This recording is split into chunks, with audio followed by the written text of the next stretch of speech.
Hey guys, welcome back to our YouTube channel Financeable. Today in this video, let's learn about how to reset your password on ANZ Bank online banking. So let's get started. At first, let's get into any browser and search for ANZ Bank. Click on this first website over here. Now we need to click on login on the top.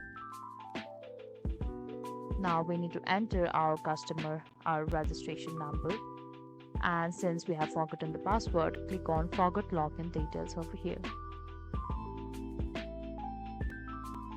Now, if you know your customer registration, click on yes, I know, and if you do not, simply click on no, I don't.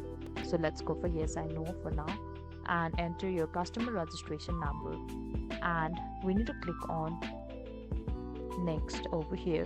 Afterwards, we get a verification code in our email or phone number, and once we enter the code, we get to reset our password. So that is all we can do to reset our password on ANZ Bank online banking. I hope you liked the video. Please do like and subscribe. Thanks for watching.